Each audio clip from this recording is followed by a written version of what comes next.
Cartas del Diablo a su sobrino, de C.S. Lewis.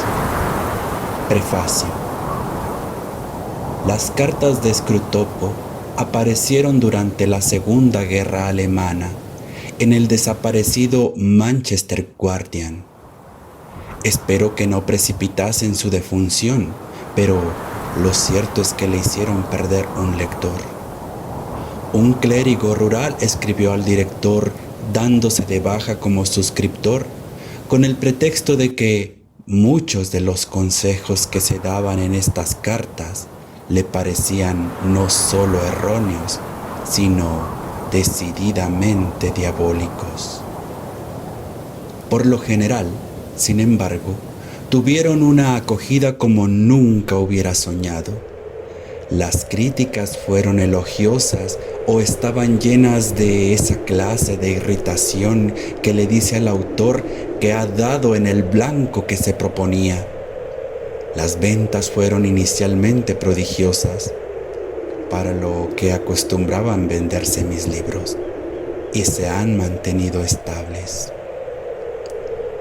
Desde luego, las ventas de un libro no significan lo que los autores esperan. Si se midiese lo que se lee la Biblia en Inglaterra en función del número de Biblias vendidas, se cometería un grave error. Pues bien, en una escala más modesta, las ventas de las cartas de Scrutopo encierran una ambigüedad semejante. Es el tipo de libro que se suele regalar a un ahijado, que se lee en voz alta en las residencias de ancianos. Es incluso el género de libro que, como he podido observar con una sonrisa escarmentada, tiende a ser depositado en los cuartos de invitados para llevar en ellos una vida ininterrumpida tranquilidad. En compañía de Dilrod Mender, John Inglesant y la vida de las abejas, a veces se compra por motivos más humillantes todavía. Una señora que yo conocía descubrió que la joven y encantadora enfermera en prácticas que llenaba su bolsa de agua caliente en el hospital había leído cartas. También averiguó por qué las había leído.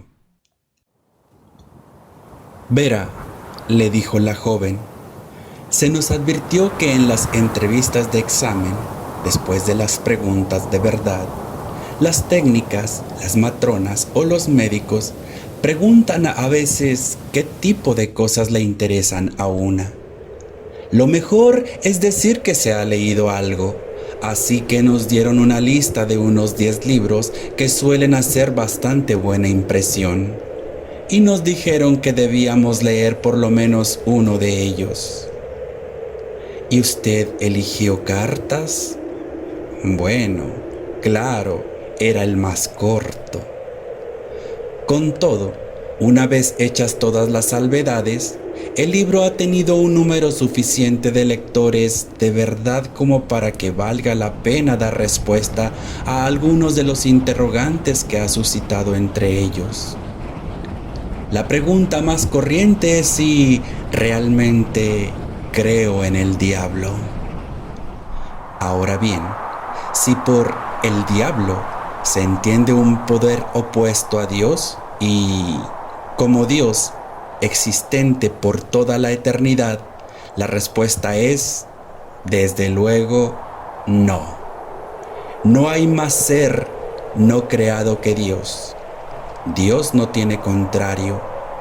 Ningún ser podría alcanzar una perfecta maldad opuesta a la perfecta bondad de Dios, ya que una vez descartado todo lo bueno, inteligencia, voluntad, memoria, energía y la existencia misma, no quedaría nada de él. La pregunta adecuada sería si creo en los diablos. Sí, creo. Es decir, creo en los ángeles y creo que algunos de ellos, abusando de su libre albedrío, se han enemistado con Dios y, en consecuencia, con nosotros. A estos ángeles podemos llamarles diablos. No son de naturaleza diferente que los ángeles buenos, pero su naturaleza es depravada. Diablo es lo contrario que ángel, tan solo como un hombre malo es lo contrario que un hombre bueno. Satán, el cabecilla o dictador de los diablos, es lo contrario no de Dios, sino del arcángel Miguel. Creo esto no porque forme parte de mi credo religioso, sino porque es una de mis opiniones. Mi religión no se desmoronaría si se demostrase que esta opinión es infundada. Hasta que eso ocurra y es difícil conseguir pruebas negativas, la mantendré. Me parece que explica muchas cosas. Concuerda con el sentido llano de las Escrituras, con la tradición de la cristiandad y con las creencias de la mayor parte de los hombres de casi todas las épocas. Y no es incompatible con nada que las ciencias hayan demostrado. Debiera ser innecesario, pero no lo es, añadir que creer en los ángeles, buenos o malos, no significa creer en unos ni en otros tal y como se les representa en las artes y en la literatura. Se pinta a los diablos con alas de murciélago y a los ángeles con alas de pájaro. No porque nadie sostenga que la degradación moral tienda a convertir las plumas en membrana, sino porque a la mayoría de los hombres les gustan más los pájaros que los murciélagos. Se les pintan alas, para empezar, con la intención de dar una idea de la celeridad de la energía intelectual libre de todo impedimento. Se les confiere forma humana porque la única criatura racional que conocemos es el hombre. Al ser criaturas superiores a nosotros en el orden natural, incorpóreas o que animan cuerpos de un tipo que ni siquiera podemos imaginar, hay que representarlas simbólicamente, si se quiere representarlas de algún modo. Además, estas formas no son solo simbólicas, sino que la gente sensata siempre ha sabido que eran simbólicas. Los griegos no creían que los dioses tuvieran realmente las hermosas formas humanas que les daban sus escultores. En su poesía, un dios que quiere aparecerse a un mortal asume temporalmente la apariencia de un hombre. La teología cristiana ha explicado casi siempre la aparición de un ángel del mismo modo. Solo los ignorantes se imaginan que los espíritus son realmente hombres alados, dijo Dionisio en el siglo V. En las artes plásticas, estos símbolos han degenerado continuamente. Los ángeles de Fra Angelico llevan en su rostro y en su actitud la paz y la autoridad del cielo. Luego vinieron los regordetes desnudos infantiles de Rafael. Por último, los ángeles suaves, esbeltos, aniñados y consoladores del arte decimonónico, de formas tan femeninas que solo su total insipidez evita que resulten voluptuosas. Parecen las frígidas uries de un paraíso de saloncito. Son un símbolo pernicioso. En las escrituras, la visitación de un ángel es siempre alarmante. Tiene que empezar por decir, no temas. El ángel victoriano, en cambio, parece a punto de susurrar, ¡Ea! ¡Ea! No es nada. Los símbolos literarios encierran un mayor peligro, ya que no son tan fácilmente reconocibles como simbólicos. Los mejores son los del Dante. Ante sus ángeles nos sumimos en un auténtico temor reverencial, y sus diablos se aproximan mucho más por su rabia, despecho e indecencia a lo que debe ser la realidad que cualquier cosa de Milton, como señaló acertadamente Ruskin. Los diablos de Milton, por su grandiosidad y su elevada poesía, han hecho mucho daño. Y sus ángeles deben demasiado a Hornero y a Rafael. Pero la imagen verdaderamente nociva es el Mefistófeles de Goethe. Es Fausto, y no Mefistófeles, quien de verdad exhibe la implacable, insomne y crispada concentración en sí mismo que es la marca del infierno. El divertido, civilizado, sensato y flexible Mefistófeles ha contribuido a fortalecer la ilusoria creencia de que el mal es liberador. Un hombre pequeño puede evitar, en ocasiones, un error cometido por un gran hombre, y yo estaba decidido a conseguir que mi simbolismo no incurriese, al menos, en el mismo error que el de Goethe. Porque el humor implica un cierto sentido de las proporciones y la capacidad de verse a uno mismo desde fuera. Y yo creo que atribuyamos lo que atribuyamos a los seres que pecaron de orgullo, no debemos atribuirles precisamente eso. Satán cayó por la fuerza de gravedad, dijo Chesterton. Se debe representar al infierno como un estado en el que todo el mundo está perpetuamente pendiente de su propia dignidad y de su propio enaltecimiento, en el que todos se sienten agraviados y en el que todos viven las pasiones mortalmente serias que son la envidia, la presunción y el resentimiento. Eso para empezar. En cuanto a lo demás, mi elección de símbolos depende, supongo, de mi temperamento y de la época. Me gustan mucho más los murciélagos que los burócratas. Vivo en la era del dirigismo, en un mundo dominado por la administración. El mayor mal no se hace ahora en aquellas sórdidas guaridas de criminales que a Dickens le gustaba pintar. Ni siquiera se hace, de hecho, en los campos de concentración o de trabajos forzados.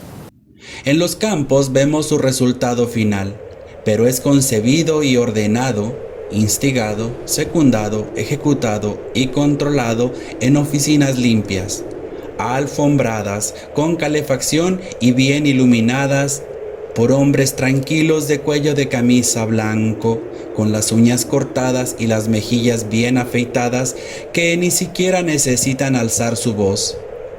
En consecuencia, y bastantemente lógico, mi símbolo del infierno es algo así como la burocracia de un estado policía, o las oficinas de una empresa dedicada a negocios verdaderamente sucios. Milton nos ha dicho que diablo con diablo condenado mantiene firme concordia. Pero me pregunto yo, ¿cómo? Desde luego, no por amistad. Un ser que aún puede sentir afecto no es todavía un diablo. También en ese sentido mi símbolo me parece útil, porque permitía, por medio de paralelismos terrenales, describir una sociedad oficial sostenida enteramente por el miedo y la avaricia. En la superficie, los modales de sus habitantes son normalmente amables. La grosería para con los superiores de uno sería, evidentemente, suicida. Y la grosería para con los iguales podría ponerles en guardia antes de que uno estuviese preparado para adelantárseles. Y es que, por supuesto, el principio rector de toda la organización es que el perro se come al perro. Todos desean el descrédito, la degradación y la ruina de los demás. Todos son expertos en el arte del informe confidencial, la alianza fingida, la puñalada a traición.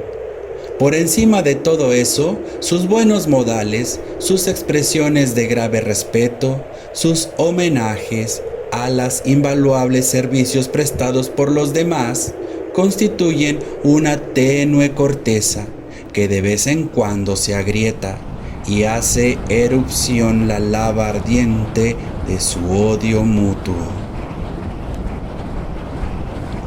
Este símbolo me permitía también deshacerme de la absurda idea de que los diablos están consagrados a la búsqueda desinteresada de algo llamado el mal. La mayúscula es esencial. Mis diablos no tienen nada que ver con semejante fantasía. Los ángeles malos, como los hombres malos, son enteramente prácticos. Tienen dos motivaciones. La primera es el temor al castigo. Al igual que los países totalitarios tienen sus campos de tortura, mi infierno contiene infiernos más profundos que son sus correccionales. Su segunda motivación es una especie de hambre. Me imagino que los diablos pueden, en un sentido espiritual, devorarse mutuamente y devorarnos a nosotros, claro. Incluso en la vida humana hemos visto la pasión de dominar, casi de digerir al prójimo, de hacer de toda su vida intelectual y emotiva una manera de prolongación de la propia, odiar los odios propios, sentir rencor por los propios agravios y satisfacer el propio egoísmo, además de a través de uno mismo por medio del prójimo. Por supuesto que sus pequeñas pasiones deben ser suprimidas para hacer sitio a las propias, y si el prójimo se resiste a esta supresión, está comportándose de forma muy egoísta. En la tierra, a este deseo se le llama con frecuencia amor. En el infierno, me imagino, lo reconocen como hambre, pero allí el hambre es más voraz y se puede satisfacer más completamente. Allí sugiero el espíritu más fuerte, tal vez no haya cuerpos que lo impidan. Puede absorber real e irrevocablemente al más débil en su interior e imponer perpetuamente su propio ser a la individualidad atropellada del más débil. Por eso, me imagino, los diablos desean las almas humanas y las de los otros diablos. Por eso Satán desea a todos sus seguidores, a todos los hijos de Eva y a todas las huestes del cielo. Sueña con la llegada de un día en que todos estén dentro de él, cuando aquel que diga yo solo pueda decirlo a través de Satán. Supongo que esto es la parodia de la araña hinchada, la única imitación al alcance de Satán de esa insondable magnanimidad por medio de la cual Dios convierte a sus instrumentos en servidores y a sus servidores en hijos, para que puedan al fin reunirse con Él en la perfecta libertad de un amor ofrecido desde la altura de las individualidades absolutas que han podido alcanzar gracias a la liberación divina. Pero, como en el cuento de Grimm, Des traumet mich nur, todo esto no es más que mito y leyenda. Por eso, la pregunta acerca de mi opinión sobre los diablos, aunque, una vez formulada, merezca una respuesta, tiene en realidad una importancia mínima para el lector de cartas. Para aquellos que comparten mi opinión, mis diablos serán símbolos de una realidad concreta. Para otros será la personificación de ideas abstractas, y el libro será una alegoría. Pero importa poco de qué modo se lea, ya que su intención no era, por supuesto, la de especular acerca de la vida diabólica, sino la de iluminar desde un ángulo nuevo la vida de los hombres. Me dicen que no fui el primero, que alguien escribió cartas de un diablo ya en el siglo XVII. No conozco ese libro. Y tengo entendido que su punto de vista era principalmente político, pero reconozco gustosamente mi deuda para un The Confessions of a Well-Meaning Woman de Stephen McKeon. La revelación puede no ser evidente, pero se hallará en él la misma inversión moral. Todo lo negro, blanco, y todo lo blanco, negro. Y el humor que hace de hablar a través de un personaje totalmente desprovisto de sentido del humor. La idea del canibalismo espiritual debe algo, probablemente, a las horripilantes escenas de absorción del olvidado Voyage to Arcturus de David Lindsay. Los nombres de mis diablos han despertado mucha curiosidad y se han aventurado numerosas explicaciones, todas ellas equivocadas. La verdad es que me propuse simplemente hacerlos repugnantes, y quizá también en esto le deba algo a Lindsay. Por el sonido, una vez inventado un nombre, podría especular como cualquier otra persona, y no con más autoridad que cualquiera, acerca de las asociaciones fonéticas que me produjeron el efecto desagradable. Me imagino que escroto, gestapo, topo y tópico tuvieron algo que ver con el nombre de mi protagonista y que baba, bobo, lapo y lapa han ido a parar a Babalapo. Algunos me han hecho el inmerecido elogio de suponer que mis cartas eran el fruto maduro de largos años de estudios de teología moral y de ascética. Olvidan, sin duda, que existe un medio igualmente fidedigno, aunque menos encomiable, de aprender cómo funciona la tentación. Mi corazón, no necesito el de otro, me mostró la maldad de los impíos. Se me pidió o aconsejó con frecuencia que emplease las cartas originales, pero durante muchos años no me apeteció lo más mínimo. Aunque nunca había escrito con tanta facilidad, nunca escribí con menos gozo. La facilidad provenía, sin duda, de que el artificio de las cartas diabólicas, una vez que se ha tenido la idea, se explota a sí mismo espontáneamente, como los hombres grandes y pequeños de Sweet, o la filosofía médica y ética de Herwan, o la piedra gañida de Hanstein. Es una idea que le arrastraría a uno durante 1000 páginas, si se le diese rienda suelta. Pero, aunque era fácil adoptar la actitud mental de un diablo, no resultaba divertido, o no por mucho tiempo. El esfuerzo me producía una especie de calambre espiritual. Mientras hablaba por escrutopo, tenía que proyectarme a un trabajo que no era sino polvo, arena, sed y picor. Cualquier activo de belleza, frescor y cordialidad tenía que ser excluido. Casi me ahogo antes de acabar el libro. Hubiera ahogado a mis lectores si lo hubiese prolongado.